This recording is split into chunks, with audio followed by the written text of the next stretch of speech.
नमस्कार। मैं सबसे पहले भारत सरकार को और आयुष डिपार्टमेंट को बधाई देता हूँ। हमारे जो पारंपरिक जो वैद्यकीय पद्धति है, इनको एक प्लेटफॉर्म दिया है, मंच दिया है, जिस पे इस पर शोध काम कर पाए। और हमारे माननीय प्रधानमंत्री जी के भगीरथ प्रयत्न से हमारे जो भारतीय वैद्यकीय पद्धति है, सिद्धा है, आयुर्वेद है, आज ये दुनिया में एक्सेप्टेबल हो रहा है, स्वीकृति के योग्य बन रही है। क्योंकि वहाँ अक्सर ये होता है, हम अपनी पद्धति को नज़रअंदाज करके बैठे रहते हैं। हमारी जो वैद्यकीय पद्धति है, इसमें जो गुण है, इसको वैज्ञानिक दृष्टिकोण से देखना, इस पर शोध का काम करना ये अति आवश्यक है, यदि इसको विश्व भर में सबको इसका स्वीकृति मिलने के लिए। सबसे पहले हमें ये देखना पड़ेगा कि हमारी जो ये पद्धति है, ये वैज्ञानिक तरीके से इसका हम सिद्ध कर सकते हैं क्या, इसमें स्टैंडर्डाइज हम कर रहे हैं क्या, इस दिशा पर काफ़ी काम हुआ है। भारत में आयुर्वेद को तो लोग जानते हैं, मगर सिद्धा जो सिस्टम है, इसके बारे में जानकारी बहुत कम है। तमिलनाडु के बाहर सिद्धा पद्धति को शायद ही लोग सुने होंगे, मगर अब ये सिद्धा पद्धति से ऐसी चीज़ें निकल आई है हमें, जिसको हमने जर्मन सरकार के जो फ्रैंकफर्ट इनोवेशन सेंटर है, उसके साथ मिल के इस पर रिसर्च पर लगे। इस रिसर्च में ये पता चला 84% इनहिबिटर की कैपेसिटी है कोरोना वायरस के लिए। तो और तमिलनाडु सरकार ने इसको आम लोगों को काढ़े के रूप में बहुत वितरण किया। अब काढ़ा तो सबको देना मुश्किल होता है, वो इसलिए उसको अभी टैबलेट फॉर्म में अपना श्री श्री तत्वा ने बनाया और इसको जिन जिन को दिए हैं, हज़ारों लोगों को, लाखों लोगों को, सबका बड़ा उत्तम रिजल्ट आया है। इसका बड़ा अच्छा नतीजा निकला है बीमारी को रोकने के लिए, और लोगों को जल्दी से ठीक होने के लिए भी इसमें बहुत बड़ा योगदान दिखाई दिया है। और हमारे यहाँ क्या, हम पद्धति पर लेके बैठ जाते हैं, एलोपैथी, आयुर्वेदा, एक तरह की पूर्वाग्रह है। मैं सबसे अनुरोध ये करता हूँ, हमें पद्धति से अधिक एक होलिस्टिक अप्रोच लेना चाहिए, समग्र दृष्टिकोण अपनाना चाहिए। किसी भी पद्धति से हमारी बीमारी ठीक हो, इस पर हमको लगना चाहिए। अब हॉस्पिटल में बेड्स नहीं हैं, लोग, इतने लोग इससे पीड़ित हैं, कुछ लोग भय से पीड़ित हैं, मानसिक रूप से और अस्वस्थ हुए जा रहे हैं। इन सब के लिए जब देखते हैं क्या राह है, जब तक कोई वैक्सीन बनता है, जब तक, अभी तो हम हाथ में ये कई सिद्ध चीज़ें हैं, इसका हम उपयोग अवश्य करना चाहिए। तो मैं ये जो कबासुर कुडिनीर है, जो सिद्धा औषधि से निकला है, इसका बहुत उपयोगी मालूम पड़ा है। इसकी प्रयोजनकता, कई हॉस्पिटल ने इसको अपने यहाँ प्रयोग करके भी दिखाया, उसका नतीजा भी बहुत अच्छा है।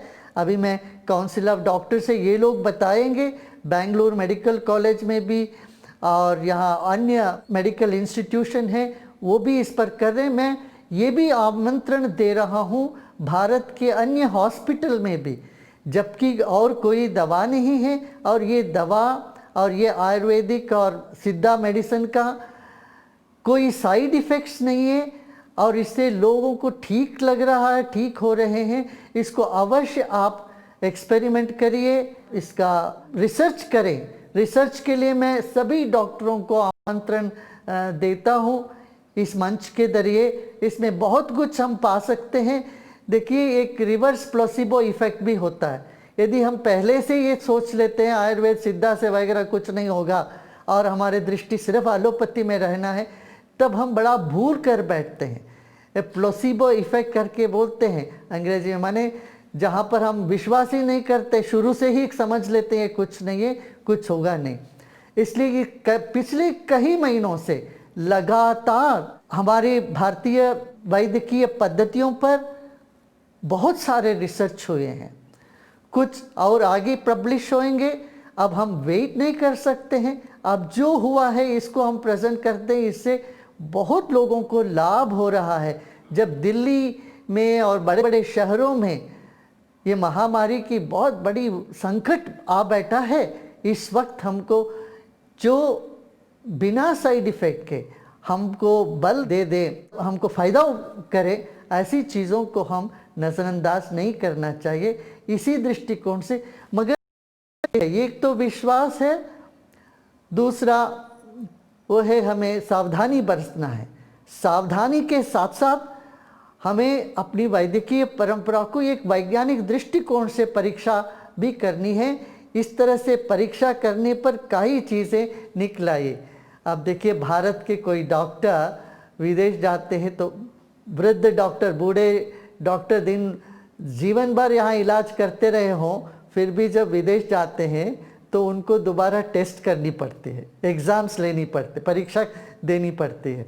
उस परीक्षा से जब वो पास होते हैं तभी उनको वहाँ प्रैक्टिस की इजाज़त मिलती है, अनुमति मिलती है। अब हमारी जो पुराना परंपरागत सिद्ध औषध का ऐसा ही एक परिस्थिति अब आ गुज़रा है।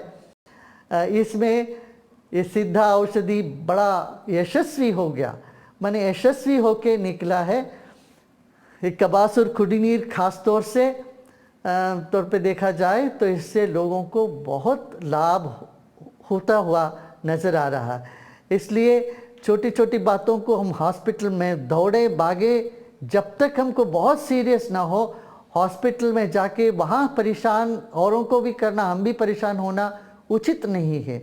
इसलिए ये आयुर्वेद और आयुष की जो प्रोटोकॉल है, बहुत बढ़िया रिसर्चेस निकले हैं, एक नहीं दो नहीं, करीब 67 रिसर्च इसमें निकली है। च्यवनप्राश हो या अमृत हो, गिलोय सत्व सब है इन चीज़ों का, पर इन सब से ये कबासुर कुड़नीर ने तो कमाल कर दिया। और हम इन सब को अभी जन मन तक पहुंचाना बहुत आवश्यक है। इसलिए जो लोग घरों में क्वारंटाइन बन के रहते हैं उसी वक्त वो लेते रहें और अपने आप को स्वस्थ महसूस करते रहें। तो इन्हीं बातों से हम ये कह रहे हैं, एक तो हमें प्रेजुडिस नहीं होनी चाहिए अपने सिस्टम पर।